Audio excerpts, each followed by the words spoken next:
আসসালামু আলাইকুম বন্ধুরা, আশা করছি আপনারা সবাই ভালো আছেন, সুস্থ আছেন আর আমার ঘরকন্যা চ্যানেলের সাথেই আছেন। তো আজকে দারুণ মজার একটা ডেজার্ট রেসিপি নিয়ে এসেছি। আজকে করে দেখাবো ফালুদা রেসিপি। আর এই ফালুদাটা কিন্তু অনেক স্বাস্থ্যকর একটা রেসিপি আর খুবই টেস্টি একটা রেসিপি।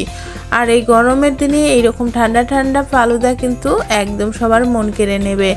তো বন্ধুরা, এই রেসিপিটি করতে কিন্তু আর ঝামেলা মনে হবে না, খুব সহজভাবেই আপনারা করে নিতে পারবেন। অনেকে ঝামেলার জন্য এই রেসিপিটা করতেও চান না, তো ঘরোয়াভাবে আজকে আমার রেসিপি ফলো করে আপনারা কিন্তু করে নিতে পারবেন খুব সহজভাবে। আমি আজকে ইনস্ট্যান্ট রাঁধুনি ফালুদা মিক্সড দিয়ে আর কি ফালুদা তৈরি করে দেখাবো।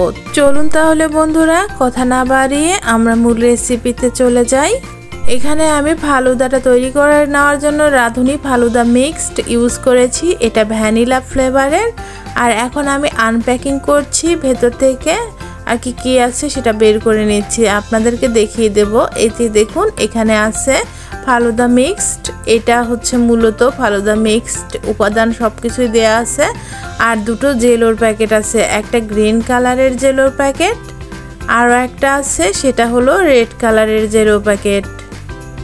এই দুই কালারের জেলো প্রথমে কিন্তু আমরা আর কি দেখিয়ে দিচ্ছি কি আছে। তো এখন আমি হাফ কাপ পরিমাণ পানি একটা প্যানে নিয়ে নিলাম। আমি যেহেতু অর্ধেকটা রান্না করব, সেই জন্য আমি এখান থেকে প্যাকেটটা খুলে অর্ধেক পরিমাণ আন্দাজ করে দিয়ে নেব। দেখতেই পাচ্ছেন বন্ধুরা, আমি অর্ধেকটা পরিমাণ ঢেলে দিয়ে দিয়েছি পানির ভেতরে, আর বাকি অর্ধেক সুন্দরভাবে আমি পিন আপ করে সংরক্ষণ করে রাখবো আর কি। তো এখন আমি এই জেলোটা ভালোভাবে নেড়ে চেড়ে নিয়েছি, 4-5 মিনিট ধরে জ্বালাতে হবে। 4-5 মিনিট ধরে জ্বালিয়ে একটা ফ্ল্যাট বাটিতে আমি ঢেলে নিয়েছি। যেহেতু অল্প জেলো, তো বাকি অর্ধেকটা আবারও বাকি জেলোটা আমি রান্না করব গ্রিন কালারেরটা, তার জন্য আমি আবারও প্যানটা পরিষ্কার করে হাফ কাপ পানি দিয়ে আবারও এই গ্রিন কালারের জেলোটার অর্ধেক পরিমাণ দিয়ে দিচ্ছি।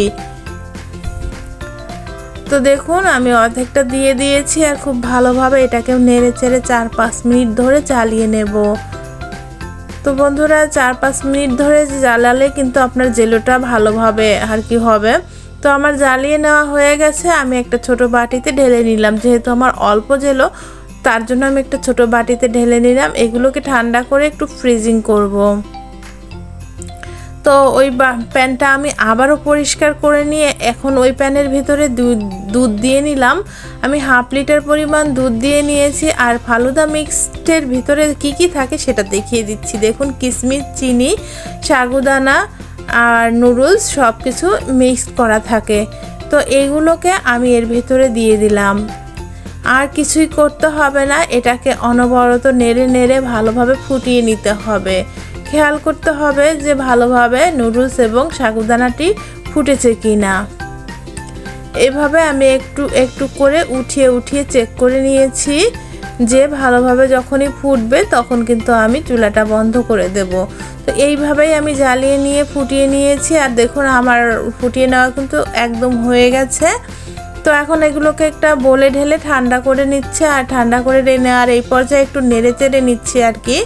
এভাবে নেড়ে চেড়ে নিয়ে একটু ঠান্ডা করে নেবার পরে আমি ফ্রিজে রেখে দিয়েছিলাম 1 ঘন্টা।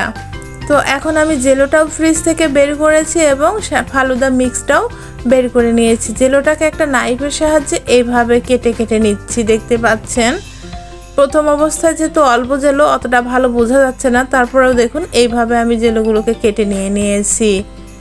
তো এই জেলোটা আমার কাটা হয়ে গেছে। আর একই প্রসেসে আমি সবুজ কালারের জেলোটাও কেটে নিয়েছি, সেটা আর দেখালাম না। তো দেখুন, হয়ে গেছে কিন্তু আমার জেলোটা রেডি। এখন আমি এখানে কিছু ফল অ্যাড করব। এই যে দেখতে পাচ্ছেন, আমি এখানে আপেল নিয়ে নিয়েছি কিছুটা, আর কিছুটা নিয়েছি আনার, আর অল্প কিছু আঙুর নিয়েছি। নিয়ে সমস্ত কিছু আমি ভালোভাবে মিশিয়ে নিচ্ছি। আপনারা চাইলে এখানে কলা নিতে পারবেন, আমও নিতে পারবেন, আপনাদের পছন্দ মতো ফল দিয়ে সাজিয়ে নিতে পারবেন। এখন আমি জেলোগুলো দিয়ে নিচ্ছি। প্রথমে অর্ধেকটা জেলো দিয়েছিলাম, পরে আবারও অর্ধেকটা দিয়ে দিয়েছি। একবারে আমি সবগুলোই দিয়ে দিয়েছি, কিন্তু আপনারা চাইলে উপর দিয়ে দেওয়ার জন্য কিছু রেখে দিতে পারেন। তো এভাবে আমি সবগুলো জেলো দিয়ে সুন্দরভাবে নেড়েচেড়ে একটু মিশিয়ে নিচ্ছি। তো গ্রিন জেলোটা আমি যেটুকু বাঁচিয়ে রেখেছিলাম সেটুকুও দিয়ে দিয়েছি। এই তো দেখুন বন্ধুরা, হয়ে গেছে মিশিয়ে নেওয়া। আর মেশাতেই কিন্তু অনেক সুন্দর একটা লুক চলে এসেছে এই ফালুদার ভিতরে। এখন আমি উপর দিয়ে কিছু কাজু বাদাম দিয়ে দিচ্ছি। উপর দিয়ে কিছু কাজু বাদাম দেবার পরে আমি এখন এখানে কিছু আনারও দিয়ে দিলাম উপর দিয়ে দেখতে সুন্দর লাগার জন্য। আর অল্প একটু আপেল সুন্দর করে ডিজাইন করে দিয়ে দিয়েছি। আর আমি একটা গ্লাসেও কিছুটা আর কি সার্ভ করে নিয়েছি। এখন দিয়ে নিচ্ছি ভ্যানিলা আইসক্রিমটা দিয়ে আর কি এভাবে সার্ভ করলে এটা কিন্তু আরও বেশি টেস্ট লাগে। আর ঠান্ডা ঠান্ডা চাইলে কিন্তু এখানে আপনারা বরফ কুচিটাও দিতে পারেন। বরফ কুচিটা দিলে কিন্তু আরও ঠান্ডা ঠান্ডা লাগবে আর খেতে কিন্তু খুবই মজার লাগবে।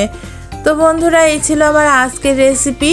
আশা করছি আমার আজকের ফালুদা রেসিপিটি আপনাদের সবারই খুবই ভালো লেগেছে। ভালো লেগে থাকলে অবশ্যই এক্ষুনি একটা লাইক করে দিয়ে আমার চ্যানেলটি সাবস্ক্রাইব করে আমার চ্যানেলের পাশে থাকবার অনুরোধ রইল।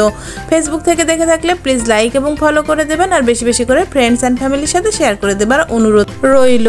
আর এরকমই মজার মজার রেসিপি নিয়ে বন্ধুরা আমি কিন্তু আবারও হাজির হয়ে যাব। ততক্ষণ পর্যন্ত অপেক্ষায় থাকবেন, ভালো থাকবেন, সুস্থ থাকবেন, নিজের প্রতি যত্ন নেবেন, আর আমার জন্য বেশি বেশি করে দোয়া করবেন। আসসালামু আলাইকুম বন্ধুরা।